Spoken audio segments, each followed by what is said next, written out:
වාසනාවන්ත දවසක් මේ ඇසළ පෙරහැර මහා මංගල්‍ය පැවැත්වෙන සමයේදී කඳුරට ඇසළ පෙරහැර මහා මංගල්‍ය සහ එහා පැඳුණු සිරිත් විරිත් සම්ප්‍රදායන් මේ පිළිබඳව ඔබ දැනගන්නට විශේෂයෙන් උනන්දුවක් දක්වනවා ඇති. ඒ නිසා තමයි දල්දා සිරිත වැඩසටහන් පෙළ පුරාවට අපි මේ පිළිබඳව නිරන්තරයෙන් සාකච්ඡාවට භාජනය කරේ. ඒ නිසාවෙන් අදත් මේ සුපුරුදු වෙලාවේ අපේ දල්දා සිරිත වැඩසටහනට මේ පිළිබඳව තොරතුරු අප සමග බෙදා හදා ගන්නට වැඩම අවතාල අස්කරි මහා විහාර පාර්ශවයේ කාර්ක සංඝ සභික දුරන්දර නියෝජ්‍ය ලේකකාධිකාරී අස්කරි මහා විහාර මහ පිරිවෙන පරිවේනාධිපති අවසරයි ශාස්ත්‍රපති පූජ්‍ය නාරම්පනාවේ ආනන්ද ස්වාමීන් වහන්සේ බොහොම ගෞරව නමස්කාරයෙන් පිළිගන්නවා. ස්වාමීන් වහන්සේ දැන් සාමාන්‍යයෙන් සතියේ දිනවල දළදා මාලිගාවට පැමිණෙන බැතිමතුන් විශේෂයෙන් අපි දකින්න ලැබෙන අවස්ථාව තමයි මේ බදාදා දිනේදී හෙවිසි මණ්ඩපයේ පෙළ ගැහිලා ඉන්නවා. බොහෝ වෙලාවට මේ දේවා කටයුතු දිවා කාලේ පැවැත්වෙද්දී මේ අය කියන්නේ මේ නානු ටිකක් ගන්නවයි කියන කාරණේ තමයි විශේෂයෙන් සඳහන් කරන්නේ. පෙළ ගැසී ඉන්නවා. බදාදා දිනේදී අපිට ඒත් එක්කම ඇහෙනවා අපි කවිකාර මණ්ඩුවේ ගායනාවන් වාදනයන් ඇහෙලින් ඇහෙනවා. මිනිස්සු පෙළ ගැසී ඉන්නවා මේ නානු ටිකක් අරගෙන යන්න කියලා පුංචි පුංචි බෝතල් ටිකක් එකතු කරගෙන එහිවිස මණ්ඩපේ වටා වැස්සලා ඉන්නවා. බදාදා දිනේදී දළදා මාලිගාවේ පැවැත්වෙන මේ නානුමුර මංගල්‍ය කොයි ආකාරයෙන්ද සිද්ධ වෙන්නේ මේක කොයි ආකාරයෙන් ආරම්භ වෙලා තියෙන සම්බන්ධය. මුලින්ම මම සිහිපත් කරන්න ඕනේ මේ නානුමුර මංගල්‍ය ඇතුළු මේ පූජා චාරිත්‍රවල එක්තරා විදිහක යම් රහස්‍ය භාවයක් තියෙනවා. ඒවා අපි උදේ මහා විහාරි මහා සංඝරත්නයේ පරම්පරාවට ඒවා මේ ආරක්ෂා කරගෙන එන පූජා චාරිත්‍ර සමුදාය. ඒ නිසා මේ සීමාව තුල ඉඳලා තමයි මට මේ පිළිබඳ පැහැදිලි කිරීමක් කරන්න වෙන්නේ. කොහොම වුණත් මේ නානුමුර මංගල්‍යයේ පසුබිම සමාරම්භය පිළිබඳ අපි අවධානය යොමු කරන්න ඕනේ. මේ දළදා වහන්සේ විශේෂයෙන් පවත්වන මේ දෛනික පූජාවන් සහ මේ අනිකුත් පූජා චාරිත්‍රවල එක්තරා විදිහක පුංචි ආభాෂයක් මේ Hindu බලපෑම් වල තිබෙනවා කියලා මේ පිළිබඳ පරීක්ෂණ කරන අපේ ඇතම් වියතුන් මත පළ කරනවා. ඊට පිළිගත හැකි සාධාරණ හේතු කීපයකුත් තියෙනවා. ඊට එක සාක්ෂියක් තමයි මේ නානුමුර මංගල්‍ය. එතකොට මේ නානුමුර මංගල්‍ය කියන එක මේ අපේ බෞද්ධ සම්ප්‍රදායේ කිරිච්ච සුවිශේෂ පූජා චාරිත්‍රයක් හැටියට අපිට ඉතිහාසයේ තරම් තොරතුරු අනාවරණය වෙන්නේ නැහැ. දැන් බුද්ධ පූජාව වෙනත් පෙරහැර මේ වගේ දේවල් කාර්තික මංගල්‍ය අලුත් අවුරුදු මංගල්‍ය මේවා අපේ ඉතිහාසයේ පුරාවට අපිට වරින් වර දකින්න පුළුවන්. ඒවා ඉතින් දළදා වහන්සේ විශේෂ කැප කළා. ඒවා දළදා වහන්සේට ආවේනික පරිදි යම් චාරිත්‍ර වාරිත්‍ර එක්ක දැන් ක්‍රමික විකාශනය වෙලා අද වර්තමානයේ මේ තත්ත්වයේ ගොඩනැගිලා තියෙනවා. දැන් මේ නානුමුර මංගල්‍ය කියන එක ගත්තාම විශේෂයෙන් බදාදා දවසට සිද්ධ කරන විශේෂ පූජාවක්. මේක අපිට තොරතුරු අනාවරණය වෙන්නේ මේ මහනුවර යුගයෙන් පස්සේ.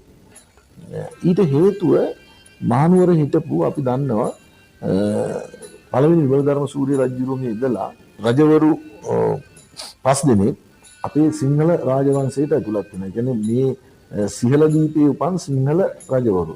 ඒ තමයි පළවෙනි විමලධර්ම සූර්ය, සෙනරත් රජුරු, ඊළඟට දෙවන රාජසිංහ, දෙවන සෙනරත්, නරේන්ද්‍ර සිංහ. මේ නරේන්ද්‍ර සිංහ රජුරුගෙන් සිංහල රාජවංශය අවසන් වෙනවා. එතකොට අර දෙවන රාජසිංහගේ දවසේ ඉඳලා මේ මහනුවර රාජ සභාවට වඩුග දකුණු ඉන්දියාවේ වඩුග දේශයේ කුමාරිකාව ගෙන්නා ගන්නවා අගමහිසිය තනතුර. මේක සිංහල රාජවංශයේ අලුත් ඕනතාවය. ඒතර මේ පිරිස එන්නේ නිකන් නෙමෙයි. මේ අය එන්නේ තමන්ගේ ඥාති පරපුරත් සමග. මේ ඇවිල්ලා මේ කට්ටිය මේ මහනුවර ඔය දැන් දළදා මාලිගාවෙන් ඉහළට තියෙන අනගාരിക ධර්මපාල මාවත කියන එක ඉස්සර ආදුරුප්පු වීදිය කියලා තමයි හඳුන්වලා තියෙන්නේ. මේ ප්‍රදේශයේ මේ අය පදිංචි වුණා. මෙයා නිකන් හිටියේ රාජසභාවේ විවිධ තනතුරු වලටපත් වුණා. මොකද මේක මේ ප්‍රවණතාවයේ දෙවන රාජසිංහයේ ඉඳලා දෙවෙනි සෙනරත් ඊළඟට නරේන්ද්‍ර සිංහ මේ රජවරු ඔක්කොම අනුගමනය කළා මදුරාපුරයෙන් වඩුග දේශයෙන් මේ වඩුග කාන්තාව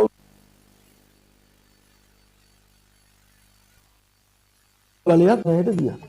ඉතින් අන්තිමට නරේන්ද්‍ර රජුරන්ට දරුවෝ නැතුව මිය යනකොට සිංහල රාජක්‍රමය අනුව නම් රජුරුවන්ගේ සහෝදරයාට රජකම එන්න ඕනේ. නමුත් රාජසභාවේ බලය කොච්චර වර්ධනය වෙලා තිබ්බද කියනවනම් අර වඩුකවරු අතට ගිහිලා තිබුණා.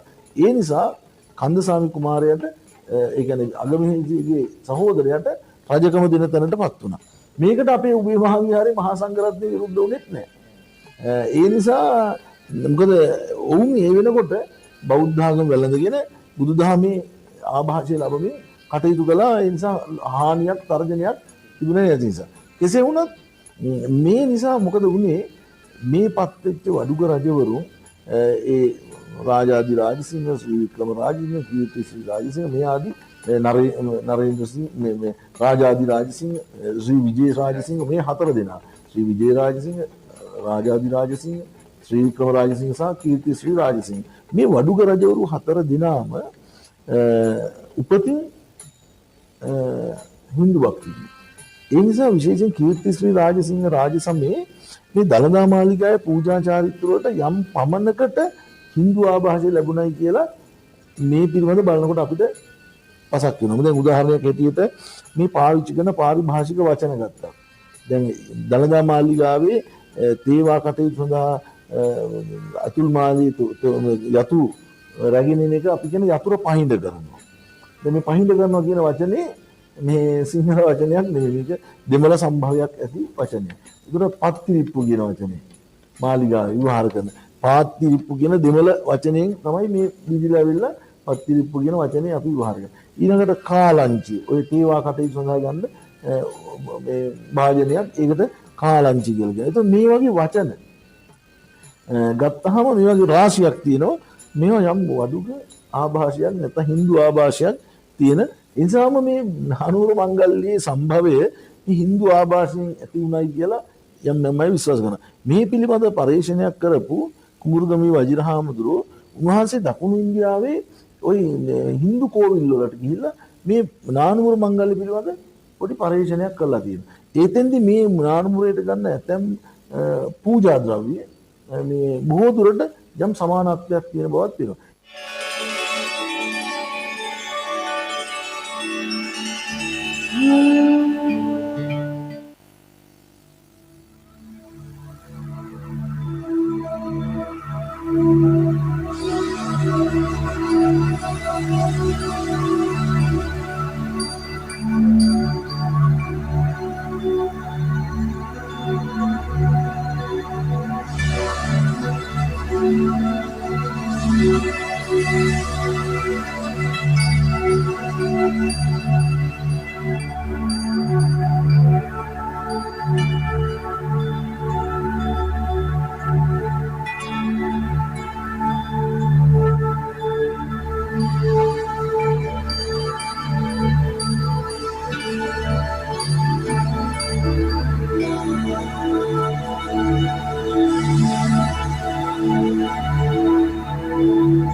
මෙතෙන්දී අපිට වැදගත් වෙන්නේ කීර්ති ශ්‍රී රාජසිංහ රජුරුව තමන්ගේ රාජ මෙහෙවර ඔක්කොම දළදා හාමුදුරුවන්ට කැප කරනකොට රජුරුව සතියකට වරක් පෞරාණික මහා වටිනා ඖෂධ වට්ටෝරුවක් වලින් සකස් කරපු විශේෂ නානු ශරීරයේ තවරලා ස්නානය කරලා තියෙනවා. ඒක ශරීර සෞඛ්‍යයට, ශරීරයේ පැහැයට බොහොම හිතකර දෙයක්. ඉතින් රජුරෝ රාජමිහිවර ඔක්කොම කැප කරනකොට මේක දළදා හාමුදුරන්ට කරන මංගල්‍යයක් බවට පරිවර්තනය කළා.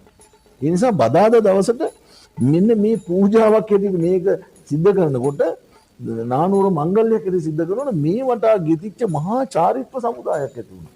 දැන් අද වෙනකොට බදාදා දවසේ එළඹෙනකොට අඟහරුවාදා හවස ඉඳලා මේ බදාදා මංගල්‍යයට ඒවා කට්ටල ඉන්න ඒවාබාර නායක හමුදුරුවෝ ඇතුළු උඩමාලි පාතමාලි මහා සංඝයා වහන්සේ ඊළඟට උඩමාලි පාතමාලි රාජකාරී කරන පිරිස විශේෂයෙන්ම පාතමාලි තේවාවට සම්බන්ධ වෙන පාතමාලි රාළ මේ අය සියලු දෙනාම මේ කාර්යයට සූදානම් වෙනවා. ඉතින් ඒක සූදානම් වෙනවා කියන්නේ දළදා මාලිගාවේ සියලු අනවශ්‍ය දේවල් සුද්ධ පවිත්‍ර කරලා ඒවා පුද පරිස්කාර ආදී යමක් වෙයි නම් ඒව ඔක්කොම බැහැර කරලා දළදා මාලිගාව ඉස්සෙල්ලා මේ වැඩ ඉන්න මාලේ ඉතාම පිරිසිදුව සකස් කරගන්න.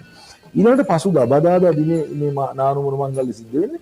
එදා අලුයම තේවාව නිමා කරාට පස්සේ සියලුම දළදා පූජාවන්ට ගන්න සියලු භාජන සුද්ධ පවිත්‍ර කරලා දුම් අල්ලලා දළදාගේ සියල්ල දූවිලි ආදී ඉවත් කරලා සුද්ධ පවිත්‍ර කරලා ආසන සෝදලා මේ ආදී තාම ක්‍රමවත් ආකාරයට පිරිසිදු කරනවා. මේක මේ සතිපතා සිද්ධ කිරීමත් එක්ක දළදා මාලිගාවේ හැම දෙයක්ම අලුත් වෙනවා. පිරිසිදු වෙනවා. ඉතින් ඒකේ ප්‍රායෝගික වටිනාකමකුත් තියෙනවා එතන. ඒ නිසා මේ හැම දෙයක්ම පිරිසිදු කරලා අලුත් කරලා එහෙමයි. ඊළඟට මේ දහවල් බදාදා දින දහවල් කාලේ තමයි මේ නානුවර මංගල්‍ය සිද්ධ වෙන්නේ.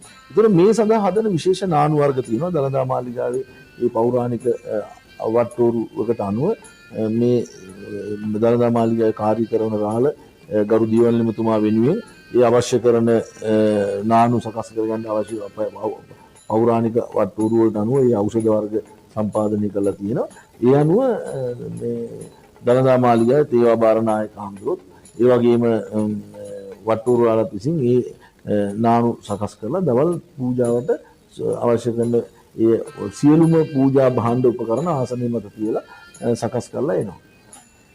ඊට පසුව මේ උදේ තේවාව නිම කරලා මේ දහවල් තේවාවට යන්න පෙර ආතුව තේවාවේ ඉන්න සියලුම මහා සංඝරත්නයේ දෙහියඹුල් ගාලා ස්නානය කරලා එදා දවසේ බොහොම පවිත්‍රතාවයෙන් තමයි යන්නේ. ඒ වගේම ගිහි තේවා කට්ටලි රාජකාරීකරු උඩමාලේ පාතමාලේ මේ රාළලත් සම්පූර්ණයෙන්ම ඒ විදිහට ස්නානය කරලා එදා දවසට වෙනම භික්ෂුන් වහන්සේලා වෙනම සිවුරු පිරවන්න ඕනේ. ගිහි තේවා කට්ටලයි වෙනම ඒ සඳහා ආවෙන කැඳුම් බඳින්න ඕනේ. එහෙම ඇඳලා තමයි තේවාවට යන්නේ එදා බදාදා දවසේ. මේ බදාදා දවසට දළදා වහන්සේ විශේෂ පවත්වන සියලුම පූජාචාරී ඒ පංචතූරේ නාද දෛනික ඒ පොරණෑ හේවිසි ආදී සියල්ල ඒ වගේම තබ්බෝරුව ඒ විශේෂ පූජාවට භාවිතා කරන තේවා භාණ්ඩයක් ඒ වගේම නාගසින්ලම් පිළීම ඒ වගේම කවිකාර මඩුව ආලත්ති අම්මලා මේ පැරණි චාරිත්‍ර දළදා හාමුදුරුවන්ට එදා රජවාසලේ සිදු කළ ඒ සියලු රජුරුව වෙනුවෙන් පවත්වපු රාජ මෙහෙවර දළදා පූජාවක් හැටියට මෙතනදි සිද්ධ වෙනවා. නැත්නම් ආලත්ති අම්මලා කවිකාර මඩුව වගේ ඒවා මේ මුල් යුද්ධයේ දළදා වහන්සේට පිළිච්ච ඒවා නෙමෙයි. රජුරුවන්ට ගයපු ප්‍රශස්තිය රජුරුව කිව්වා මේක මට නෙමෙයි අවශ්‍ය දළදා හාමුදුරුවෝ. ඒ නිසා දළදා ප්‍රශස්තියක් බවට පත් කළා. රජුරුවන්ට ආලත්ති වාපු අම්මලා මේක රජුරුවට නෙමෙයි අවශ්‍ය දළදා වහන්සේට කියලා ඒකත් පූජාවක් හැටියට පවත්වන්න රජුරුව නියම කළා. ඉතින් මේ සියලු පූජා එදා දවසට එකතු කරනවා. එදාට අර දළදා දෛනික තේවාවට හේවිසිනාද කිරීමටත් වඩා එදා වෙනස් වෙනවා. හග්ගෙඩිය පිමිනවට තමයි මේ ශබ්ද පූජාව ආරම්භ වෙන්නේ. මේ තේවාව ආරම්භ කරනවා. ඉතින් එතෙන්දී ඇතුලේ මේ නානවර මංගල්‍ය සිද්ධ කරනකොට ඒකෙදී තේවායි බාර නායක හඳුරු සහ වට්ටෝරුලාලට පමණයි ඒ අවස්ථාවට සහභාගී වෙන කිසිදු කෙනෙකුට ඒ දැක බලා ගන්නවත් අවස්ථාවක් ලැබෙන්නේ නැහැ. ඊතරම් ඒක අභ්‍යන්තරික රහස්‍ය පූජාවක් හැටියට දෛනිකව සිද්ධ කරගෙන ඉනවා. හැබැයි මේ සඳහා භාවිතා කරන ඖෂධ වගේම එහි තියෙන ඖෂධීය ගුණයක් ඒ වගේම දළදා හාමුදුරුවෝ වෙනුවෙන් කරපු පූජාවක් නිසා ඒකේ තියෙන මේ ආශිර්වාදාත්මක භාවයත් නිසා මේ නානු ලබා ගන්න විශාල පිරිසක් දෛනිකව පෙළ ගැහිලා ඉන්නවා. දළදා මාලිගාව විශාල පිරිසක් ඉනවා. ඉතින් මේ මොකද මේ চিරාත් කාලයක් තිස්සේ දළදා වහන්සේ විශේෂ මේ කරන පූජාවන් පිළිබඳ අපේ ජනතාවගේ ලොකු විශ්වාසයක් ගෞරවයක් තියෙනවා. මේ වැනි නානු ටිකක් අරන් ඉසේ ගාගත්තත් ඒක තමන්ගේ ලෙඩ දුක් සුව වෙන්න හේතු වෙන දෙයක් හැටියට ඒක ලොකු ආශිර්වාදයක් හේතු වෙන එකක් හැටියට උන් පිළිගන්නවා. ඒ විතරක් නෙමෙයි මේ බදාදා දවසේ විශේෂයෙන්ම දෛනිකව දළදා හාමුදුරන්ට කරන පූජා මුළුතැන් පූජාව පැවැත්වීමට ගන්න පාත්‍ර ඒ පවා වෙනස් වෙනවා ඉදාට. එදා රජුරු ඉතාම වැදගත් මේවා දළදා වහන්සේට රජතුමා කරපු මහරම් පාත්‍ර. දැන් අවුරුදු 300 ගණනක් ඉපැරණි රාජාදී රාජසිංහ රජුරු, කීර්තිශ්‍රී රාජසිංහ රජුරු මේ වගේ නම් කොටලා තියෙනවා. ඒ එදා ඉඳන් මේ රජ කාලේ ඉඳන් මේ දළදා හාමුදුරන්ට පූජා පවත්වපු මේ පාත්‍ර වලින් තමයි එදා දවසට මේ බුද්ධ පූජාව පවත්වන්නේ. ඒකත් ඉතාම විශේෂයි. ඉතින් ඒ නිසා මේ දවසේ දළදා මාලිගාවේ අමුතුම නිකන් සිරියාවක් අමුතුම ප්‍රබෝධයක්. ඒ කියන්නේ බලන්නන් තුල නිකන් හරි භක්තිය ගෞරවය දනවන ස්වරූපයක්. මොකද එක පැත්තකින් කවිකාර මඩුව දළදා ප්‍රශස්ති ගායනා කරනවා, අනිත් පැත්තෙන් සියලු සකල විද ශබ්ද පූජා නාද ඒ වගේම එදා වට හේවිසිය මේ හේවිසිය පවා දළදා මාලිගාව වටේ ප්‍රදක්ෂිනා කරමින් දක්ෂිනාභිමුඛව වුන් ගමන් කරමින් මේ ශබ්ද පූජා පවා පවත්වන නිසා මේ පරිසරයේ දකින්න කෙනෙක් තුල පවා මහා ලොකු ගෞරවයක් භක්තියක් නිරායාසයෙන්ම ඇති වෙනවා මේ දවසේ කරන පූජාවන් දිහා බලලා. ඒ නිසා දළදා මාලිගාවේ එදාට සාමාන්‍ය දිනයකට වඩා විශාල පිරිසක් දළදා මාලිගාවේ වැඳුම් පුදුම් කරනවා. ඒ වගේම විශේෂම දේ තමයි මේ දවසේ මේ දළදා වහන්සේට බාරහාර වෙන්න විශාල වශයෙන් පිරිසක් එනවා. ඉතින් පුංචි දරුවෝ දළදා හාමුදුරුවන්ට බාර කරන්න වැඩි වශයෙන් අරන් එන්නේ බදාදා දවස. මොකද මේ මංගල්‍ය දවස විශේෂ කෙන්මුර දිනයක් හැටියට අපේ පැරැන්නෝ තුල තිබිච්ච විශ්වාසය අදටත් එහෙමම තියෙනවා. ඒ නිසා දළදා වහන්සේ උදෙසා ඒ සතිපතා පවත්වන සුවිශේෂ මංගල්‍ය තමයි මේ නානුමර මංගල්‍ය. ඉතින් ඒ නිසා ඒ කරන පිළිවෙල සහ එහි අන්තර්ගතයේ පිළිබඳව අපිට කතා කරන්න පුළුවන් යම් සීමා සහිතව. එසේ වුණත් මේ කියන ආකාරයට මේ දෛනික සතිපතා කියන මේ නානුමර මංගල්‍ය දළදා වහන්සේ විශේෂ කරන සතිපතා කියන විශේෂ මංගල්‍යයක් හැටියට අදටත් නොවෙනස්ව ඉතාමත්ම ගෞරවයෙන් දළදා වහන්සේ විශේෂ පවත්වාගෙන යනවා.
පූජා චාරිත්‍ර විදි ඒ ආකාරයෙන් පවත්වාගෙන යෑමේදී ඔබ වහන්සේලාට ඔබ වහන්සේත් ඒවා කටයුතු සම්බන්ධ වෙලා තියෙන නිසා වෙන්නේ මේ ලොකු වගකීමක් දැනෙනවා. ඔබ වහන්සේට මේ දැනෙන වගකීම සහ එහි ඒ වටිනාකම කොයි වගේද? ඔය ඇත්තෙන්ම අපි කුඩා කාලේ ඉඳලම මේ මහා විහාර ඇසුරේ හැදිච්ච නිසා අපේ ආචාර්යයන් වහන්සේලා මේ කටයුතු සිදු කරපු ආකාරය අපි දුටුවා. ඇත්තටම අද මෙවැනි පහසුකම් තිබුණත් දළදා මාලිගාවේ අපි අහලා තියෙනවා මේ පැරණි අපේ මේ උබේ මහා විහාරයේ හිටපු අපේ පැරණි හාමුදුරුවෝ මේ තේවා කටයුතු සිද්ධ කරනකොට ලොකු පරිශ්‍රමයක් ලොකු කැපකිරීමක් කරලා තියෙනවා. උදාහරණයක් විදිහට දැන් අද ඔය පහසුකම් සියල්ල තිබුණට ඒ යුගයේ උන්වහන්සේලාගේ සංඝාවාස බොහොම අඩු පහසුකම් සහිතව තමයි තිබිලා තියෙන්නේ. ඒ වගේම උන්වහන්සේලාගේ දෛනික ප්‍රත්‍ය පහසුකම් දානමාන ආදී බොහෝ වෙලාවට තේවාවේ නායක හමුදුරුවෝ ඇතුළු මේ මහා සංඝරත්නය තමන් ගෙනියන කැපකරුවෙක් මගින් සම්පාදනය කරගෙන තමයි ඒ දානි පවා වළඳලා තියෙන්නේ. ඒවා අදටත් ඒවා මාරු වෙනකොට පැරණි චාරිත්‍රයට පසු එදා අලුතෙන් එන හාමුදුරුවන්ට දාන සකස් කර ගැනීම අවශ්‍ය අඩුම කුඩුම ටික. ඒ කියන්නේ හාල් 3-5 එළවලු කීපයක් ගෙනල්ලා තියෙනවා. අදටත් ඒක චාරිත්‍රයක් හැටියට තියෙනවා. මොකද මේ තේවා මාරු වෙන දවසට. ඒ පැරණි ක්‍රමයෙන්. ඉතින් මේ ඊළඟට උන්වහන්සේලා තේවාවට අද වාගේ තිබුණේ පහසුකම් නැහැ. දැන් පාන්දර තේවාවට රාජකාරියක් තියෙනවා පන්දම් කරුවෙක්. ඒ කියන්නේ උන්වහන්සේලා වැඩම වගේ අය සංඝාවාසයේ ඉඳලා මොකද මේ අඳුරේ එන්න තියෙන්නේ. ඒ නිසා පන්දම අරගෙන උන්වහන්සේලා මේ චාරිත්‍රය අදත් කරනවා. පාන්දරට මේ මාලිගාවේට නියමිත පන්දම් කරුවා පන්දමත් රැගෙන තේවාබාර නායක හාමුදුරුවෝගේ දොරකඩට යන්න ඕනේ. ඉතින් අද මේ විදුලි ආලෝකය තිබුණත් මේ චාරිත්‍ර තවත් ආරක්ෂා වෙනවා. ඒ වගේම රාත්‍රී තේවාව නිමා කළාට පස්සෙත් එහෙම. ඉතින් ඒ නිසා වැඩමුවන්ට ආපහු උන්වහන්සේලා සංඝාවාසයට වැඩමුවන්න මේ පන්දමත් අරගෙන යනවා. මේ මොකද අතීතේ උන්වහන්සේලා එහෙම ලොකු පරිශ්‍රමයන් තුල තමයි මේ කටයුතු කරලා තියෙන්නේ. දාන ටික පවා සම්පාදනය කරලා තියෙන්නේ මේ විදියට. දැන් ඊට අමතරව දැන් ඔය මේ රාජකාරී කරුවන්ටත් ඒ ගැටලුව තිබිලා තියෙනවා. හැබැයි රාජකාරී කරුවන් සඳහා ඔය හාල් සේරු 32 බුද්ධ පූජාව ඒ කාලේ පාවිච්චි කරලා තියෙනවා. දැන් මහරම් පාත්‍රයේ ඉඳලා ඒ රාජකාරී කරුවන් සඳහා නියමිතයි මේ වට්ටෝරු රාලට, ගෙපරාලට, කත්තියන් රාලට අවසානයේ අර පණික් කුමරේ අයට පවා ඒ පාත්‍රයක් හිමි. ඒ විදිහට තමයි මේ බුද්ධ පූජාවේ මේ ඒව ඉවත දාලා නැහැ. මොකද බොහොම පිරිසිදුව භක්තියෙන් ගෞරවයෙන් පූජා කරන ඒවා. ඒවා තමයි පරිහරණය කළා තියෙන්නේ. ඉතින් අදටත් මේ බුද්ධ පූජාව ඉවත දාන්නේ බොහෝ දෙනෙක් යම් අය ඒවා පරිහරණයට ගන්නවා. ඒකේ වරදක් නැහැ. මොකද මේ දළදා හාමුදුරුවෝ බොහොම ගෞරවයෙන් පූජා කරපු දේවල් මෙච්චර ප්‍රමාණයක් අපතියවන්න අවශ්‍ය නැහැ. මේ එතකොට මේ තේවාවේ හාමුදුරුවෝ හැටියට උන්වහන්සේලා මේ විදිහට දාන ටික සකස් කරගෙන ඒ වගේ තමයි මහා කැපවීමකින් ඒ කාර්ය කළා තියෙන්නේ. මේ කාල සීමාවේ උන්වහන්සේලාට ලොකු වගකීමක්. මොකද මං කියව නානුමුර මංගල්‍යයට යනකොට බව මේ දෙහි යමුල් ගාලා ස්නානය කරලා තමයි යන්න ඕනේ. එතකොට තේවාවේ ඉන්න කාල සීමාව තුල උන්වහන්සේලාට අදුම තරමේ තමන්ගේ සමීප ඥාතියෙක් මිය ගියත් මල ගෙදරකවත් යන්න බෑ. මේ නිසාම මේ තේවාවේ ඉන්න හාමුදුරුවන්ගේ ඒ කුටිවල ඒ උන්වහන්සේලා පරිහරණය කරන ඇඳකවත් වෙනත් භික්ෂුන් ආගන්තුක භික්ෂුන් වහන්සේ කෙනෙක් වාඩි වෙන්නේ. මේක යම් අය දන්නේ නැහැ. ඊළඟට මහානායක හාමුදුරු දෙනම තමයි දළදා වහන්සේ වැඩ ඉන්න කුටියේ මේ මහරන් කරඬුවේ යතුරු බාර වෙන්නේ. ඒ වගේම ගරු දීවල්නමතුමා. ඒතකොට මේ තුන් දෙනාමත් සාමාන්‍ය මල ගෙදරකටත් යනවා ආදී නිතර එහෙම සහභාගී වෙන්නේ නැහැ. යායුතුම එකට ගියත් ඉතින් එහෙම දවසට තුන් මාලේට යන්නේ නැහැ. දීවල්නමතුමා එහෙම යන්නේ නැහැ. වරු 3ක් සතියක් ගත වෙන තුරු මේ අතුල් මාලට යන. ඒ වගේ ලොකු කැපකිරීමක් උන්වහන්සේලා සිද්ධ කරනවා. නිසා දැන් මහානායක හාමුදුරුවන්ට දෙනමට වැඩ ඉන්න තියෙන ආසනේ වෙන කිසි කෙනෙක් වාඩි වෙන්නේ. ඒක මේ මාලිගාවේ තියෙන ඉපැරණි චාරිත්‍රය. මොකද මාලිගාවේ පැවිදි පැත්තෙන් භාරකාරත්වය දරන්නේ මේ අපේ උබේ මහා විහාරේ මහානායක හාමුදුරුවෝ. ඊළඟට තේවාවේ ඉන්න හාමුදුරුවන්ගේ ආසනයකවත් කිසි කෙනෙක් වාඩි නොවෙන්නේ උන්වහන්සේලාට ඒ තරම් ගෞරවයක් මේ කාල සීමාව තුළ තියෙනවා. ඉතින් මේක සමහර විට නොදන්න කෙනෙක් හිතන්න පුළුවන් උන්වහන්සේලා මේ සංඝමහලු පිළිවෙල නොසලකනවා. එවැනි දෙයක් නෙමෙයි. මේ බුද්ධෝපස්ථානයේ යෙදෙන හාමුදුරුවෝ නිසා උන්වහන්සේලාට විශේෂ ගෞරවයක්. එදා අර ජීවමාන බුදුහාමුදුරන්ට ආනන්ද හාමුදුරුවෝ කලේ උපස්ථානයන් සිදු කරන බුද්ධෝපස්ථානයේදීලා ඉන්න හාමුදුරුවෝ. ඒ නිසා ඒ විශේෂ ගෞරවයක් උන්වහන්සේලාට තියෙනවා. ඒ නිසා මේ අවස්ථාව ලැබීම ඇත්තටම භික්ෂුන් වහන්සේ කෙනෙක් හැටියට ඒක ලොකු භාග්‍යයක්. ඉතින් උන්වහන්සේලාට ඒ කාල සීමාව තුළ හිතට ලොකු වගකීමක් දැනෙන්නේ. මොකද චුට්ටි හෝ ප්‍රමාදයක් ඇති වුණොත් මේ තේවා කටයුතු වල ඒවා නියමිත වෙලාවට නොපිරියලා ඉෂ්ට කරන්න ඕනේ. මොකද මේවා කිසිව අඩුවක් කරන්න බෑ. මොකද උබේ මහා විහාරයේ අධීක්ෂණය තියෙනවා. ඊළඟට දියවැල්ලමතුමා ඇතුළු එතන ඒ පැත්තෙන් ඒ අධීක්ෂණය වෙනවා. ඊළඟට මේවා ගන්ටාරේ නාද කිරීම ආදී මේ හේ විසිමාරු කියන මේවා නිසි වෙලාවට නොවුනොත් බාහිර සියලු දෙනා දන්නවා. ඒ වගේම සතර දේවාලවල අඩුක්කු තියන්නත් මේ දළදා මාලිගාවේ ගන්ටාරේ හේ විසිමුරේ ආරම්භ වීම දිස බලාගෙන ඉන්නවා. ඉතින් මේ නිසා මේක ලොකු මහා කාර්යභාරයක්. නිසා උන්වහන්සේලා ඒ කාල සීමාව තුළ දළදා මාලිගාවෙම වැඩ ඉඳිමින් මේ නියමිත වෙලාවට නියමිත ආකාරයට මේ පූජා චාරිත්‍ර පවත්වන්න උන්වහන්සේලා හැම වෙලෙම මහා වගකීමෙන් උත්සුකව කටයුතු කරනවා. නිසා ඒක මම හිතනවා ලේසි පහසුවෙන් කෙනෙකුට කළ හැකි කාර්යයක් නෙමෙයි. මේක බාහිරින් දකින්න තරම් ලේසි පහසු දෙයක් නෙවෙයි. ඒ කාල සීමාව තුළ සාල වගකීමක්. ඒක මොකද ඊට අමතරව මේ තේවා කටයුතු සඳහා පාවිච්චි කරන බොහෝ දේවල් මේ වගේ මූල්‍යමය වටිනාකමට වඩා තියෙන කෞතුක වටිනාකමක්. උදාහරණ මේ හැම දෙයක්ම මේ ලේඛනගත කරලා තියෙනවා. මේ හැම දෙයක්. ඒකට සෑම වර්ෂයකම තේවා බාර දෙනකොට ඒ ලේඛනේ කියවලා තමයි මේ විහාරයෙන් ඊළඟ විහාරයට මේවා බාර දෙන්නේ. ඒකට මහානායක මහින්යන් වහන්සේලා දෙන්නම තමයි මේ හුවමාරුව සිද්ධ කරගන්නේ. ඒතර උන්වහන්සේලා වෙනුවෙන් තමයි උන්වහන්සේලා පත් කරන ඒ විහාරයේ භික්ෂුන් වහන්සේලා කීප නමක් තේවාව සඳහා සහභාගී වෙනවා. ඒතකොට උන්වහන්සේලාට වගකීම් කීපයක් තියෙනවා. එකක් දළදා හාමුදුරුවෝ වෙනුවෙන් මේ තියෙන පෞරාණික දේවල් ආරක්ෂා කළ ඒවා නිසි විදියට පවත්වාගෙන. අනිත් පැත්තෙන් තමන්ගේ ප්‍රධානීය මහානායක හාමුදුරුවෝ උන්වහන්සේ තමන් කෙරෙහි තිබූ විශ්වාසය තහවුරු කරලා ඒ කටයුතු කිරීම. මේ දෙකටම වඩා තමන්ගේ ආධ්‍යාත්මික වශයෙන් තමන් මේ පැවරිච්ච කාර්ය ඉමහත් භක්තිය නිෂ්ඨ කිරීම පිළිබඳ පරම වගකීම උන්වහන්සේලාට තියෙනවා. ඉතින් මේ කියන සියල්ල එකම කිච්ච මහා භාර දූර කාර්යයක් තමයි දළදා තේවාව. ඒක මතු පිටින් දකින්න තරම් සරල පහසු දෙයක් නන්දෙන්නේ. සැබවින්ම එවන් වූ උත්තුංග කාර්යයක මහා පින්කමක තමයි මේ අපේ ස්වාමීන් වහන්සේ ගෞරවනීය ස්වාමීන් වහන්සේලා ඔබේ මහා විහාරයේ මහානායක මහින්පාණන් වහන්සේලාගේ අවවාද අනුශාසනා පෙරදැරුවේ මේ කාර්ය නිශ්චය සිද්ධ කරන්නේ. ඒ නිසාවෙන් තමයි හෙට දවස දක්වාත් මතු අනාගතයේ දක්වාත් එදා පටන් මේ පැවතිච්ච චාරිත්‍ර විධි වර්තමානයේ අපේ මේ ස්වාමීන් වහන්සේලා සිය ජීවිතයෙන් මේ රැකගනිමින් ඉටු කරන්නේ. අපි මේ සූදානම්ෙන් අද දවසේ අපේ දළදා සිරිත වැඩසටහනට නිමාව තබන්නට. ඉතින් අද දවසෙත් අපිත් එක්ක මේ ධර්ම සම්භාරය බෙදා හදා ගැනීමට මේ ස්ථාන වැඩම ආදාළ අස්ගිරි මහා විහාර පාර්ශවයේ කාර්ක සංඝ සභික දුරන්දර නියෝජ්‍ය ලේකාධිකාරී අස්ගිරි මහා විහාර මහ පිරිවෙනේ පරිවේනාධිපති අවසරයි ශාස්ත්‍රපති පූජ්‍ය නාරම්පනාවේ ආනන්ද ස්වාමීන් වහන්සේට ගෞරව නමස්කාරයෙන් ස්තුතිවන්ත වෙනවා. අපිත් එක්ක මේ කතා බහට එකතු වුණාට.